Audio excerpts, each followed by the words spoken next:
where best friends and next-door neighbors, Willow and Lillian, spill the tea on murder, mysteries, and other things that go bump in the night. So get your favorite teacup ready, and let's get into it.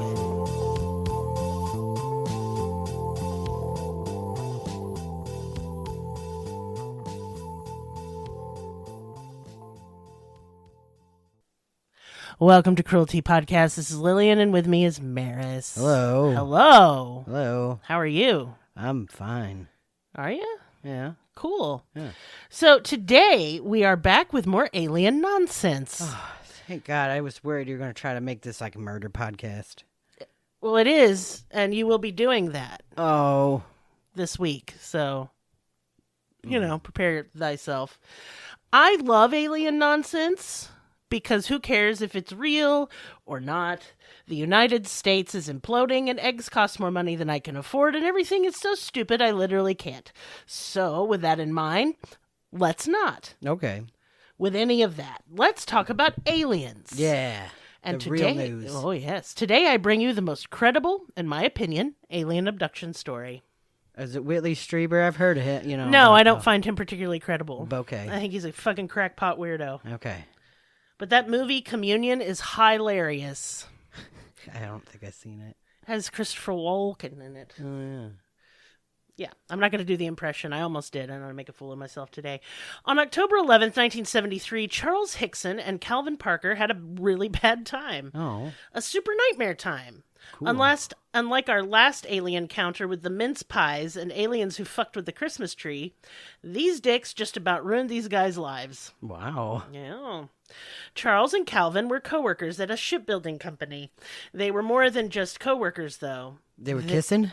No. Oh. They were friends who hung out after work, which is absolutely unimaginable to me.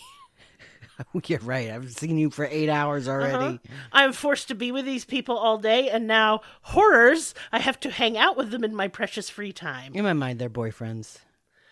Oh, they're just really not. I think one of them's way older than the other two, so you're making it real weird. I don't care.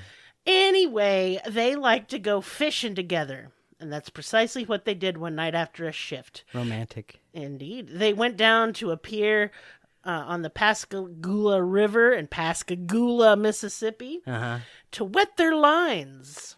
Is that how you fish people say it? Dip their poles? Yeah. Okay. Worm their hooks? Yeah. Butt stuff. It just all sounds dirty, and I don't know why. Probably because I'm making it that way. Anyhow, they were going fishing, like a couple of good old boys down on the Mississippi. Except that it was Pascagoula, so whatever. It was nighttime, and I will confess that I find night fishing pretty fun in the summer, but I'm also drunk and high. Right.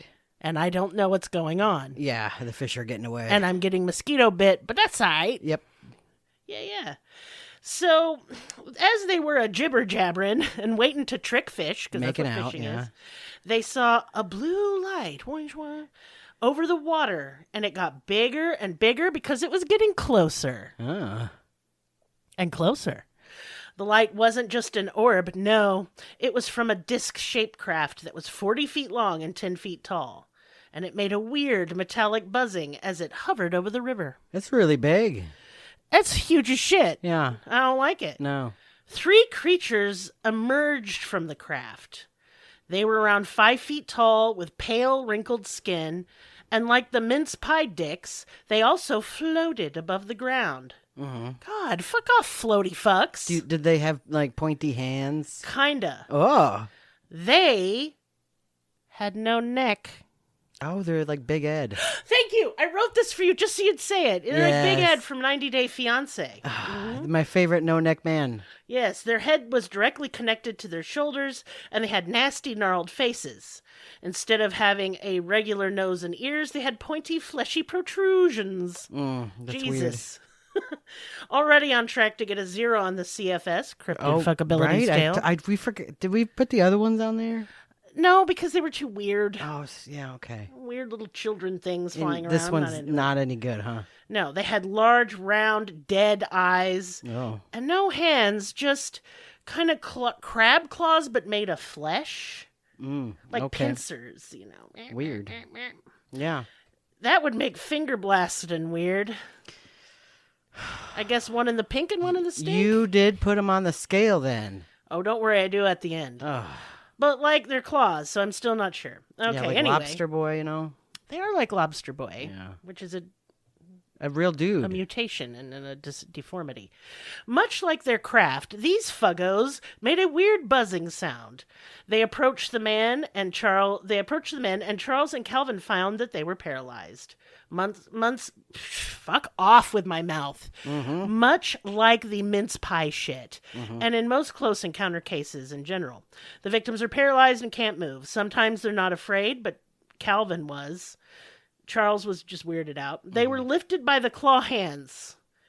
And Calvin was so fucking scared he passed out from fear. Wow. Which is fair. Yeah. Like, a lot of people make fun of this guy, Calvin, but think about it. This no-neck, blobular, weird-ass creature with claw hands floats at you out of a spaceship, and it's taking you away, and you can't move. I would be alarmed. I'd pass out from fear, too. I might shit myself, actually. Yeah. And he was the lucky one because Charles remained awake the entire time. And he felt real weird, numb, like he didn't much care what was going on, and it was strange, but at the time it didn't seem strange. The men and creatures floated towards the craft, and then the wall of the craft, rippled like water and vanished, allowing the men and creatures to float inside. Oh. Never let them take you to a secondary location. Right? Now you're going to get stuff in your butt. Charles could only move his eyes, but he was also blinded by a white light, and but he could feel the creatures like touching him with their claw hands. Blap, blap. He silently prayed in his head that this was a dream and he would wake up, but God is a dick, and it went on. Calvin eventually woke up on a metal slab or table in a circular room that was bathed in a harsh white light, and the light seemed to be coming from the walls. Calvin thought the air felt hard and thick to breathe, and he smelled a sour scent like a cat's litter box. Ammonia. Now, I want you to, riddle me this, Merritt. Yeah. How many cases with UFO shit is there an ammonia smell? A bunch. So I guess almost all of them. They must have cats or something. Sure, that's what it is. Yeah. And they don't keep the litter box tidy, I suppose. No, they don't have hands, so it's hard. That's true. But they can float things. They should float those turds away. Indeed. A lady alien loomed over him. She looked more person-y and had huge almond-shaped eyes and small, delicate features. She was trying to communicate with him telepathically and told him, "You're safe." But Calvin was freaked the fuck out, and he felt terrified. She examined him and touched his body all over the place. Oh. And she said, "I'm not going to hurt you," in his head, and then pinched his cheeks until he was forced to open his mouth, and she used her hand to keep it open. Bitch, you lying. Why weird. are you always lying? Weird stuff. Not gonna hurt me. What are you monkeying with me for? So what they put in his mouth? From the middle fingers of her free hand, long, thin probes extended from the tips. No. She shoved her fingers down his throat and then up towards his nasal cavity. No. Once again, she spoke in his head, saying, "Do not be afraid. Fuck off." Your hands in my sinuses. Girl, you gagging me. Stop. Yeah, right? With your claw hands. I don't know. You know, it was just, fuck you, honestly. And then she pulled something out of his nose, and it wasn't a booger. We don't know what it was. Part of his brain. Fucking probably. Ooh. Bitch. Stop. There's no consent here. Right. I've shoved fingers down men's throats, but they asked me to. Not up in their sinuses. I would if they asked. Anyway. Ugh. I'll stop. I'm just full of beans. I shouldn't be allowed. Charles was in another room going through much the same thing, except he didn't get a hot titty alien to take care of him. The creatures examined him with their claw hands, and while they could talk in his head, they weren't trying to calm him down at all, because they were cunts. They were picking apart his thoughts and looking into his mind. A metal object about the size of the football hovered over him, especially around his head, and Charles knew, somehow, it was scanning him. Oh, no. Don't fucking scan me. Fucking scan me. I'll scan you. Yeah. So, being moved about the ship, Beings moved about the ship, and the two men were able to observe them. Some of them watched the two men, like, woo, put something up his butt. Mm-hmm. And some of them went about their alien chores, I guess. There were blinking consoles around them, and these projected holographic writing into the air that the men thought looked like Egyptian hieroglyphics. Now, I'm just going to say this, and this is no offense to Calvin and Charles, but if you take a look at these dudes, mm-hmm. they didn't make this up because they don't know what anything is. Right. There's not a lot going on. No. They're good old boys. Yeah. They work building ships and they go fishing, and that's what they know. Right. They don't know about none of this sci-fi nonsense. Anyway, the men felt like the craft itself was alive and also in their heads, which is rude. The craft buzzed the whole time, and it was like at a frequency that caused immense anxiety and made them feel like they were going to barf. Uh-oh. Now, this was a lot to take in, and it was very overwhelming, clearly. Calvin was passing out again, but before he slipped under, he saw flashes of hundreds upon hundreds of human faces. Well, that's scary. And each one of those faces bore a terrified expression of just abject fear. I don't like that. And he knew... Seeing this, it was the alien trying to say, see, all these people have gone through this and it's fine. But what he got from it is, oh my God, they're abducting thousands of us and torturing us. Right. Yeah. As he started to pass out, he looked at the lady alien's weird-ass eyes, and he felt like she was trying to tell him something important. But he was too freaked out to give a fuck, and he passed out. Right. Then Charles and Calvin woke on the banks of the Pascagoula River. And they were both disoriented and very scared. They didn't know what to do. The craft was gone. Now, they had felt like this whole ordeal took hours. Mm-hmm. But they were only gone 20 minutes. So this is an example of time dilation. Yeah? Yeah, it sounds like smart words, yeah. I'll explain that when we get to the end. Don't worry. Don't be afraid. I say into your brain as I shove things in your nasal cavity. Ooh. First, they called the Air Force, which, all right, who predictably ignored them and said, we don't do that kind of thing, even though they do. And then they said, you should call the police. So Charles and Calvin drove to the local police station. At the sheriff's office, the cops were dubious at best, but the men did seem really, really genuinely scared. Something had happened to them. Look at my nose, dude. They took parts of my brain out. Well, I mean, I probably didn't have a lot to take. No, because they took the brains out, so he didn't think of doing that. Exactly. Okay. So the police, having no one else to harass, decided to do a little test. They put the men alone in an interrogation room and recorded their conversation without them knowing it. They left the men alone so they could talk to each other. The cops thought for sure they could catch the men trying to hoax, pretty much. Except all Calvin and Charles talked about was how scared and fucked up that was, how horrible the experience was, and how they thought they'd been through, quote, hell on this earth. Right. These recordings were dubbed the secret tapes. And then, of course, the press got a hold of it, so it wasn't very secret. Yeah, good job, guys. I love that they're like the very most secret tapes that no one can ever hear. Do not listen to. So 2 seconds later. Yeah. 2 seconds later. Witnesses reported lights in the sky the night of the abduction, and there were over 50 calls to police. People saw a large oval craft with blue lights. Didn't it, like, these stupid Great Mounts detectives put 2 and 2 together? Like, everyone said they saw aliens that day, and then now these 2 dudes are in saying they saw aliens. No. Oh. Press, UFO enthusiasts, and randos flocked to the small southern town of Pascagoula. The men even went so far as to take like 4 lie detector tests, of which they passed them all. They just got tired of being called liars, pretty much. And I want to point out, so I'm gonna stop right here and to talk any more about this case to talk about a phenomenon that I believe this case started. Okay. And that is the whole joke of UFOs only abduct Bubba from some southern state. We're in a southern state. That's right. My name isn't Bubba, though. And they think that, like, we're making it up because we're bored or something and dumb. No, we do meth when we're bored. Duh. Obviously. Are we dumb? Yes. Yeah. Are we ignorant? Yeah. Oh, absolutely. Real ignorant. Yeah. Is like the red states the reason Orange Hitler's in office? Yeah. Sure. Yeah. But we ain't lying. We ain't liars.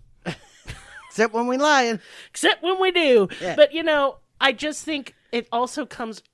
Okay, so we kind of have an intersection here. So you have this case, and then you have Linda Moulton Howe, who was an investigative journalist. Yep. Who released a documentary called An Alien Harvest. Yeah, that's a good movie. It is really good, actually. Yeah.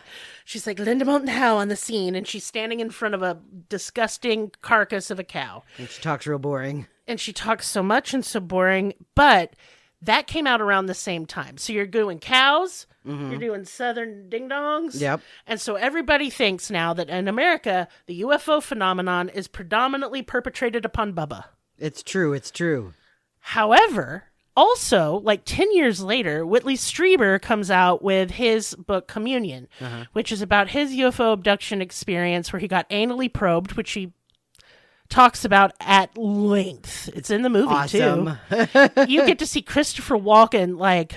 Talk about his butt. Non-consensually fingered in the butt. Oh, boy. You sold it to me. Have I sold it to you? Yeah. And he's going, oh, no, not there. Yeah, God. Yeah. And that's where the anal probe shit came from. Let's Right. be clear. And then South Park made it annoying. Well, that's much later. Right. But in the 80s, Whitley Strieber's Communion is what put anal probing in everyone's mind. And for some reason, immediately Bubba was getting fucked in the ass by aliens. I love this history story. I put this together for you. Thank you so much. But I am actually I'm being tongue-in-cheek. Not butt-cheek. I don't do that. It's dirty. Aliens do. Aliens, clearly, they are rimming. They tossing the salad. They are. They eat the ass like groceries. Oh, my God. But I would like to point out, Whitley Strieber lived in upstate New York. Right. If you hear him talk, he talks like a pretentious twunt. A Yank, if you will. Yeah. Indeed. So he's not Bubba. I'm just saying. It was just a confluence of a bunch of dumb things that made it seem like Southern people are alien bait. Maybe it's because we got big, thick bottoms. It's true. We got cake. We do. Yeah.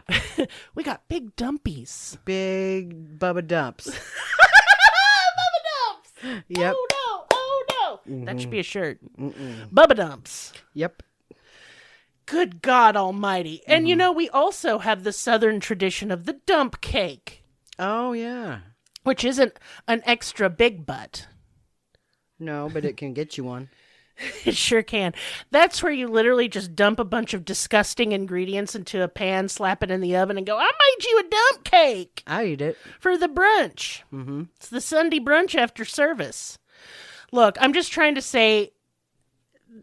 Okay. Just because someone's Southern, stupid, racist, uneducated, ignorant, and perhaps chromosomally deficient does not mean they're lying. And the amount of UFO abduction stories are in the millions at this point. I know I'm not playing. It really is that much. And they are all the same. So I don't know if people are getting abducted by aliens. But clearly something is going on. I'm going to say, as an ancient astronaut theorist, I'm going to say yeah. Oh, you're just being a slut now. Yeah. Cool. So the question are all of them lying? The question should be if even one of them is telling the truth. What does that mean? What does it mean? I'm from the South, so I have no fucking idea. I guess this is America, and if they come down here, pew pew or something. Yeah, no. Accidentally shot myself. That's usually what happens, yeah. I actually think it means something's going on. I think there's some phenomenon. Do I think it's aliens? I've mentioned before that, like, little green men from outer space. No, I think it's more some interdimensional or interplanar shit. Who knows? Do you know all the dimensions? No, you don't. You didn't even give me a chance to answer. Okay, wait, hold on. Do you know all of the dimensions? Yeah. Holy fucking shit, really? Since when? Since I did a bunch of drugs. Okay, fair enough. So that's the case. It ruined those guys' lives pretty much. Not so much Charles. Charles loved talking about it. Mm-hmm. He talked about it up until the day he died. But Calvin got genuine PTSD from this, and that's actually really sad. Poor Calvin. He couldn't really talk about it and certainly didn't want to. He had constant flashbacks and nightmares, and his mental health was shot, presumably forever. And I don't blame him. I think if their experience happened to me, I wouldn't be okay. I'd want revenge, first of all. Right, we have to kill him. How dare you? How dare poke you up my schnoz? Your claw hands up my brain. Girl. Mm-hmm. Because it was a lady one that did that. She didn't wash her hands. She weren't wearing no glove. Yeah. Weird little probies came out of her fingies. Yeah, no. Get your phalanges away from my mouth, bitch. Right. Ooh, you know what I'd say? Don't be scared. And then I just punch her repeatedly in the face. Right. Oh, what's the matter? You look scared. Yeah. I'm a violent, crazy monkey. Go home. So, the scale. The cryptid fuckability scale, also known as the CFS. Mm-hmm. I put no neck, Big Ed aliens at a 3. Wow, that's higher than I thought. Here's why. They're humanoid nose shaped. and ears are pointy protuberances. Make Don't sitting like on that. face fun. Okay. Also, claw hands, not made of chitinous material, but flesh. DP, man. Fun. Okay, whatever. Fun. Whatever. But stinky and ugly. So you don't get past a 3. Yeah, very low. I mean, what was Mothman's it? a 10. No, Mothman's a 7. What? Well, he's weird. And stinky. That's you love the big that, part. Though. You I do love that he's weird. I don't love that he smells like sulfur. But he is a Mothman, plus... I do like that he hid on somebody's roof in the rain and looks sad. His statue is very caked up. You do got a nice dumpy, though. Got a dumpy dump back there. Yeah, but he's still a 7. However, Lady Alien, 8. Wow. Because she has tits, number 1. That is a plus. That is double plus. That's such a pretty delicate features. We like that. We could kiss. Kiss Also, hand has attachments. Just because they're probes once doesn't mean they can't be You don't have to toys look, later. yeah. And I'm not looking. Yeah. Just make it feel nice. Right. So she gets an 8. Wow. Yeah. Okay. These guys are fuckable, for sure. And they probably fuck also. Actually, they probably do. Because they are probing all the time. They're all like, what's in your holes? Yeah. Well, sir, that's none of your business, Where I and this keep is my a Wendy's. Stuff. They will eat your stuff. That's the problem. God. I know. I wonder here's the thing. Human beings, sure, we kind of vary in appearance, but inside, we're all a bunch of tubes. Everyone knows this. Right, we're all squishy and tubey We're on the inside. slimy and full Wet. of tubes and guts and blood. How many times do you need to go up an ass to figure that out? Is this like a trick question? Okay, so if you have 4 humans Uh-huh. and 3 buttholes, how Right. many times do you have to Why go does up the an fourth ass? man have no butthole? He's been through some shit, but he's not shitting, that's for sure. Oh, no. He's only got minutes to live. Maybe he has a colostomy bag. Fuck you. Oh, okay. Well, I'm sorry I asked. He's got a poop bag. I'm not doing that guy. We're not fucking these people. This I is don't know what the algebra question was problem. about. You brought it up. This is what I live with. It's like he's here some of the time, and some of the time he's not here. I get He's not only not listening to me, but he's not listening to himself. No. In which case, our conversations are often just fucking crazy. Stupid. How am I going to make it? I don't know. Anyway, I don't have business time this week. I've been through it. I've been through it. Just been through it. Yeah. I'm so tired. Life is like an unending, relentless, painful, punishing, heartbreaking gauntlet. Oh, wow. Yeah. And in order to look at what I have to do to survive. On Tuesday, I have an 8-hour role-play commission that is furry snuff. And really, I wish to be snuffed. I'm glad you shared that with the audience. I have no shame anymore. Why have shame? Does the U.S. government have shame? Nay, I say thee. Nay. Indeed. So I don't either. Plus, what I'm doing is harmless. I'm not wrecking democracy and sending people to camps. No, that's tomorrow.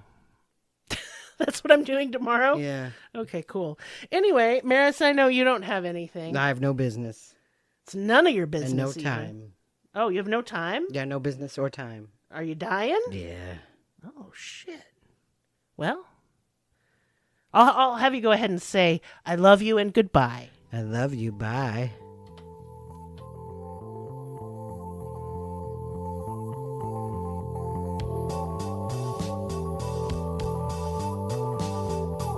Us on your social media platform of choice. Linktree/cruelty has all of the links. Check out our Patreon for exclusive episodes, merch, ad-free episodes, live ghost hunts, and much more. Please be sure to subscribe. New episodes are uploaded weekly. Thank you so much. See you next time. Music and production by Libby.